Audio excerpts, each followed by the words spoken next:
തിരുവനന്തപുരത്ത് ഒരു unit start ചെയ്യാൻ പറഞ്ഞു. അപ്പൊ അതോട് ചോദിക്കണം, ഇപ്പൊ കറന്റ്ലി നടന്നൊരു പ്രശ്നമായിരുന്നു ഈ ആമയിഴഞ്ചാൻ തോട്ടിലെ ജോയി എന്ന് പറഞ്ഞ ഒരാൾ മരിച്ചത്. ആള് മരിക്കുന്നത് ആ തോട്ടില് അത്രയും വേസ്റ്റ് കുന്നുകൂടിയിട്ടായിരുന്നു. വേസ്റ്റ് കാരണം ക്ലീൻ ചെയ്യാൻ ഇറങ്ങിയിട്ടാണ് ആള് മരിക്കുന്നത്. അപ്പൊ എനിക്ക് തോന്നുന്നു ഈ ഗ്രീൻ വേംസ് പോലുള്ള ഒരുപാട് സ്റ്റാർട്ടപ്പ് കമ്പനികൾ ഉണ്ടെങ്കിൽ അത്രയും വേസ്റ്റ് അവിടെ വന്ന് കുമിഞ്ഞു കൂടുന്ന ഒരു സാഹചര്യം ഉണ്ടായിരുന്നു. അതായത് കളക്ട് ചെയ്യാൻ ആൾക്കാരാണ്. ഇപ്പൊ ആ ഒരു സംഭവത്തിൽ ഉണ്ടായിരുന്നു. കോർപ്പറേഷൻ പറയുന്നു റെയിൽവേ സ്റ്റേഷൻ ആണ് ഈ ഒരു വേസ്റ്റ് കളക്ട് ചെയ്യുന്നത് പറയുന്നു, റെയിൽവേ സ്റ്റേഷൻ പറയുന്നു കോർപ്പറേഷൻ ആണ് കളക്ട് ചെയ്യുന്നത്. അപ്പൊ രണ്ടുപേരും തമ്മിൽ ഓൾറെഡി ഒരു പ്രശ്നമുണ്ട്. അപ്പോൾ ഈ ഗ്രീൻ വേംസ് പോലൊരു സ്റ്റാർട്ടപ്പ് ഉണ്ടെങ്കിൽ അത്രയും ഇഷ്യൂ വരില്ല, നമ്മൾ എല്ലാ സ്ഥലത്തും ഉണ്ടെങ്കിൽ. അതിനെ കുറിച്ച് എന്താ പറയാനുള്ളത്? അതായത് അവിടുത്തെ ഇഷ്യൂ സ്പെസിഫിക്കലി വേസ്റ്റ് വലിച്ചെറിഞ്ഞിട്ടുണ്ടായിട്ടുള്ള ഒരു അപ്പം പബ്ലിക് എന്നുള്ള രീതിയിൽ നമ്മളൊരു സിറ്റിസൺ എന്നുള്ള നിലയിൽ നമ്മൾ വേസ്റ്റ് വലിച്ചെറിയരുത് ഒരിക്കലും. നമ്മൾ അടുത്തുള്ള വേസ്റ്റ് ബിന്നിൽ നിക്ഷേപിക്കുക. നമ്മളൊരു പൊതുസ്ഥലത്താണെങ്കിൽ, നമ്മളെ വീട്ടിലാണെങ്കിൽ വേസ്റ്റ് പരമാവധി നമ്മൾ വൃത്തിയാക്കി ചാക്കിൽ സൂക്ഷിച്ച് നമ്മളുടെ ഹരിതകർമ്മസേനക്ക് വേസ്റ്റ് കൊടുക്കണം. അപ്പോൾ ഹരിതകർമ്മസേന എടുത്ത വേസ്റ്റ് ഒരിക്കലും ആമയാഞ്ചാൽ പോലെയുള്ള ഒരു തോട്ടിൽ നിങ്ങൾക്ക് ഒരിക്കലും കാണാൻ സാധിക്കില്ല. കാരണം അവരത് ഉത്തരവാദിത്വത്തോടു കൂടി പ്രോസസ്സ് ചെയ്യുന്ന ഏജൻസികളിൽ നമ്മളെ പോലത്തെ ഒരുപാട് കമ്പനികൾ കേരളത്തിൽ വർക്ക് ചെയ്യുന്നുണ്ട്. അപ്പോൾ അവരിലേക്ക് അത് എത്തിക്കും. പിന്നെ അതിൻ്റെ ഫർദർ പ്രോസസ്സിലേക്ക് അത് പോകും. അപ്പോൾ വലിച്ചെറിയുന്ന വേസ്റ്റ് ആണ് കൂടുതലും ഇത്തരത്തിലുള്ള സ്ഥലങ്ങളിൽ പിന്നെ നമുക്ക് കാണാൻ പറ്റുന്നത്. അതെ, വേസ്റ്റ് ഒരിക്കലും വലിച്ചെറിയേണ്ട ആവശ്യമില്ല. അതെ, വേസ്റ്റ് എടുത്തുന്ന സോഴ്സസ് ഇപ്പോൾ നമുക്ക് വ്യക്തമായ സോഴ്സസ് കേരളത്തിലുണ്ട്. അപ്പൊ അവരിലേക്ക് അത് കൊടുത്താൽ മതി. ഇപ്പൊ നമ്മളുള്ളത് കൊച്ചി പോലൊരു വലിയൊരു സിറ്റിയിലാണുള്ളത്. കൊച്ചിയിൽ നിങ്ങൾക്ക് 2 യൂണിറ്റ് ഉണ്ട്. അപ്പൊ കൊച്ചിയിൽ നിന്ന് ഇപ്പൊ എവിടെ നിന്നൊക്കെ കളക്ട് ചെയ്യുന്നുണ്ട് ഈ വേസ്റ്റ്?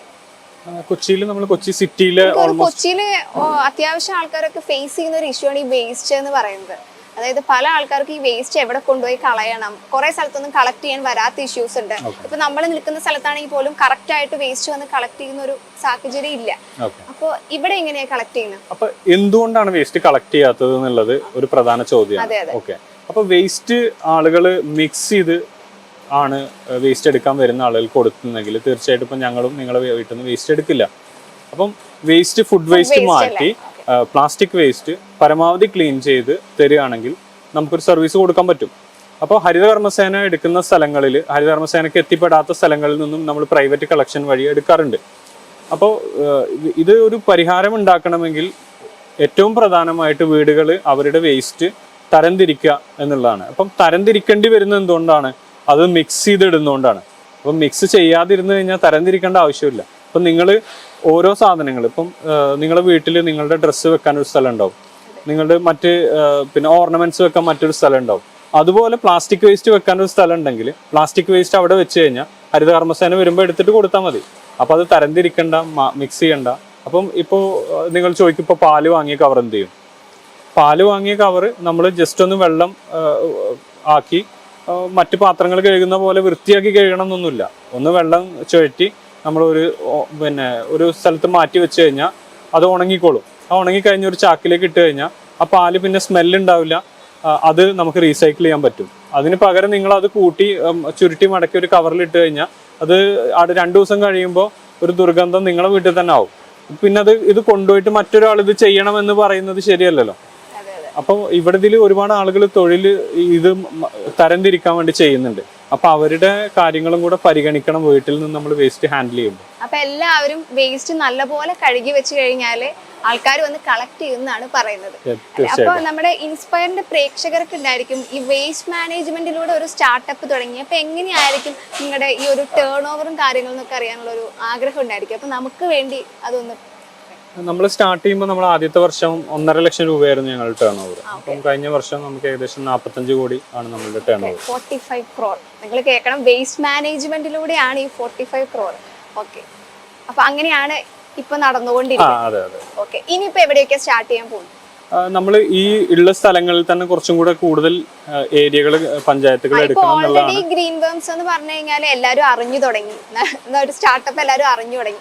അപ്പൊ ഇപ്പൊ നിങ്ങൾ നിങ്ങളുടെ ഒരു ആഗ്രഹത്തിനനുസരിച്ച് ഓരോ ഡിസ്ട്രിക്റ്റിലായിട്ട് സ്റ്റാർട്ട് ചെയ്ത് വരുന്നുണ്ട്. ഇനി നിങ്ങൾക്ക് എന്താണ് നിങ്ങളുടെ ഒരു ആഗ്രഹം ഉണ്ടായിരിക്കുമല്ലോ അടുത്തതായിട്ട്? നമുക്ക് കൂടുതലുള്ള സ്ഥലങ്ങളിൽ പ്രസൻസ് കൂട്ടുക എന്നുള്ളതാണ്. ഇപ്പൊ നമ്മൾ ഇപ്പൊ ഈ ഒരു ഫെസിലിറ്റി ഇതിന്റെ ചുറ്റുവട്ടത്തുള്ള പഞ്ചായത്തുകൾ കിട്ടുന്നതാണ് നമുക്ക് കുറച്ചും കൂടെ അവർ സെർവ് ചെയ്യാൻ കൂടുതൽ കാരണം ട്രാൻസ്പോർട്ടേഷൻ കോസ്റ്റ് നമുക്ക് കുറവ് മതി. അപ്പം ഞങ്ങൾ പുതിയ ഒരു സംവിധാനം തുടങ്ങിക്കഴിഞ്ഞാൽ ആ ഫെസിലിറ്റിയുടെ അടുത്തുള്ള പഞ്ചായത്തുകൾ കൂടുതൽ നമ്മൾ സംസാരിച്ച് അവരുടെ വേസ്റ്റ് ഇങ്ങോട്ടേക്ക് ആഡ് ഓൺ ചെയ്യാണ് സാധാരണ ചെയ്യാറ്. അപ്പം നമ്മളിപ്പോൾ തിരുവനന്തപുരത്ത് ഒരു യൂണിറ്റ് പുതിയത് സ്റ്റാർട്ട് ചെയ്തതിന് ശേഷമാണ് ആ ഏരിയയിൽ കൂടുതൽ വർക്ക് നമ്മൾ എടുക്കുക. അപ്പം അവിടെ ഇപ്പോൾ നമ്മൾ തിരുവനന്തപുരം കോർപ്പറേഷനായിട്ട് ഞങ്ങൾ കുറച്ച് സ്ഥലങ്ങളിൽ വർക്ക് ചെയ്യുന്നുണ്ട്. പിന്നെ അവിടെ ഒരു ഏകദേശം 10-12ഓളം പഞ്ചായത്തുകൾ നമ്മൾ വർക്ക് ചെയ്യുന്നുണ്ട്. അപ്പോൾ അങ്ങനെ ഒരു ബേസ് ആയതിനു ശേഷം നമ്മൾ അവിടെ ഒരു ഫെസിലിറ്റി തുടങ്ങുന്നു. പിന്നെ ആ 10 എന്നുള്ളത് നമ്മളൊരു 40-50 ലോക്കൽ ബോഡിയിലേക്ക് നമ്മളത് ഇമ്പ്രൂവ് ചെയ്ത് കൊണ്ടുവരാണ് ചെയ്യുക. അപ്പൊ ഈ സർക്കാരിന്റെ ഭാഗത്തു നിന്നുള്ള ഒരു സപ്പോർട്ട് എങ്ങനെയാണ്? സർക്കാരിന്റെ സപ്പോർട്ട് ഇല്ലാണ്ട് എന്തായാലും ഇങ്ങനെ ഒരു ഇല്ല, ഇത് പ്രധാനപ്പെട്ട സർക്കാരിന്റെ ഒരു ചുമതല നമ്മൾ ഏറ്റെടുത്ത് ചെയ്യുകയാണ്. അപ്പോൾ തീർച്ചയായിട്ടും സർക്കാർ വലിയ രീതിയിൽ ഇതിനെ സപ്പോർട്ട് ചെയ്യുന്നുണ്ട്. ശുചിത്വ മിഷൻ എന്ന് പറഞ്ഞ സർക്കാരിന്റെ ഒരു ഏജൻസി തന്നെ ഇതിനെ സഹായിക്കാനും നമുക്ക് വേണ്ട സാങ്കേതിക സഹായങ്ങൾ നൽകാനും നമുക്ക് വേണ്ട ഗൈഡൻസ് തരാനും നമ്മുടെ പ്രശ്നങ്ങൾ പിന്നെ സർക്കാരിലേക്ക് എത്തിച്ച് അതിന് വേണ്ട പരിഹാരങ്ങൾ തരാനൊക്കെ വേണ്ടിയിട്ട് വർക്ക് ചെയ്യുന്നുണ്ട്. അപ്പോൾ ശുചിത്വ മിഷൻ ഇതിൽ നമ്മൾ ഡയറക്റ്റ്ലി സപ്പോർട്ട് ചെയ്യുന്ന ഒരു ഏജൻസിയാണ്. അത് കൂടാതെ തദ്ദേശ സ്വയംഭരണ വകുപ്പാണെങ്കിലും അതുപോലെ പിന്നെ കൗൺസിലർമാർ തുടങ്ങി ഉദ്യോഗസ്ഥരാണെങ്കിലും ഇവരൊക്കെ അവരുടെ സപ്പോർട്ട് ഉള്ളത് കൊണ്ട് തന്നെയാണ് ഈ കാര്യങ്ങൾ നന്നായിട്ട് നമുക്ക് നടത്താൻ കഴിയുന്നത്. ഇതുപോലൊരു സ്റ്റാർട്ടപ്പ് സ്റ്റാർട്ട് ചെയ്യുമ്പോൾ നമുക്ക് ലൈസൻസും കാര്യങ്ങളൊക്കെ അത്യാവശ്യമാണ്. ഇതിലേക്ക് വരുമ്പോൾ എങ്ങനെയാണ് ലൈസൻസിന്റെ കാര്യങ്ങൾ? നമുക്ക് ഒരുപാട് ഇപ്പോൾ ഏറ്റവും ബേസിക്കലി നമ്മളൊരു പഞ്ചായത്തിൽ സ്റ്റാർട്ട് ചെയ്യുമ്പോൾ ആ പഞ്ചായത്തിന്റെ ലൈസൻസ് മുതൽ നമുക്ക് പൊല്യൂഷൻ കൺട്രോൾ ബോർഡിന്റെ ലൈസൻസ് വേണം. പിന്നെ അതുകൂടാതെ ഇതിപ്പം ഫയർ ആയിട്ട് നിങ്ങൾക്ക് അറിയാലോ, തീപിടുത്തങ്ങൾ കേൾക്കാറുണ്ട്. അപ്പം നമുക്കിവിടെ ഫയർ NOC വേണം. ഇങ്ങനെ പിന്നെ അതുകൂടാതെ ശുചിത്വ മിഷന്റെ പ്രത്യേക അനുമതിയും കാര്യങ്ങളും വേണം. അപ്പോൾ ഇതൊക്കെ നമ്മളൊരു സ്ഥാപനം തുടങ്ങുമ്പോൾ ഞാൻ മറ്റൊരു കാര്യം കൂടി ചോദിക്കുകയാണ്. നമ്മൾ കൈകാര്യം ചെയ്ത പ്രൊഡക്റ്റ് എന്ന് പറയുന്നത് വേസ്റ്റ് ആണ്. അപ്പോൾ സ്വാഭാവികമായിട്ടും നമ്മളിപ്പോൾ ഒരു സ്ഥലത്ത് സ്റ്റാർട്ട് ചെയ്യുകയാണെങ്കിൽ ആ പ്രദേശത്ത് ഒരു ലോക്കലി സപ്പോർട്ട് അത്യാവശ്യമാണ്. നമ്മൾ ഇപ്പൊ നിങ്ങൾക്ക് ഒരുപാട് സ്ഥലത്ത് ഈ യൂണിറ്റ് ഉണ്ട്. അപ്പൊ ഇത് സ്റ്റാർട്ട് ചെയ്യുമ്പോൾ എന്തായാലും അത്തരത്തിലുള്ള ഒരു ബുദ്ധിമുട്ടുകൾ ഉണ്ടായിരിക്കുമല്ലോ. ലോക്കൽ തീർച്ചയായിട്ടും ആളുകൾ ഇപ്പോൾ not in my backyard എന്ന് പറയും. അതായത് നിങ്ങൾ ചെയ്യുന്നതൊക്കെ നല്ല കാര്യമാണ്, പക്ഷെ ഇവിടെ ചെയ്യാൻ പറ്റില്ല എന്നുള്ള രീതിയിൽ ആളുകൾ പറയാറുണ്ട്. നമ്മൾ എവിടെ തുടങ്ങുവാണെങ്കിലും ഇതുപോലെ ആളുകൾ നമ്മളടുത്ത് പിന്നെ പ്രശ്നം പറഞ്ഞ് ഇവിടെ ചെയ്യാൻ പറ്റില്ല എന്നുള്ള രീതിയിൽ പറയാറുണ്ട്. അപ്പം നമ്മൾ പറയാറുണ്ട് നമ്മളിപ്പോൾ ചെയ്യുന്ന സ്ഥലങ്ങളിൽ വന്ന് നിങ്ങൾക്ക് കാണാം. ഓക്കെ, അത് പിന്നെ അപ്പോൾ അങ്ങനെ ഇതിനോട് താല്പര്യമുള്ള ആളുകൾ വന്ന് കാണുകയും കണ്ട് ബോധ്യപ്പെടുകയും ചെയ്ത ആൾക്കാർ നമുക്ക് പിന്നെ ബുദ്ധിമുട്ടുണ്ടാക്കാറില്ല. പിന്നെ നമ്മൾ ഇപ്പോൾ ഈ ഒരു സ്ഥാപനത്തിൽ ഏകദേശം ഇതിന്റെ ചുറ്റുവട്ടം താമസിക്കുന്ന ഒരു 50ഓളം ആളുകൾക്ക് ഇതൊരു വരുമാനമായി മാറുന്നുണ്ട്. അപ്പൊ അങ്ങനെ വരുമ്പോൾ അവര് നമ്മളെ സപ്പോർട്ട് ചെയ്യും. ഈ ചുറ്റുവട്ടത്തുള്ളവർ തന്നെയാണ് ഇവിടെ. അതെ. അപ്പൊ അങ്ങനെ നമ്മൾ ബോധവൽക്കരണം നടത്തി. അതായത് വേസ്റ്റ് എന്ന് പറയുമ്പോൾ നമ്മളെ മനസ്സിൽ എന്താണ് വരുന്നത്? ഇപ്പൊ ബ്രഹ്മപുരം പോലെയുള്ള ഡംപ് സൈറ്റുകളാണ് അല്ലെ.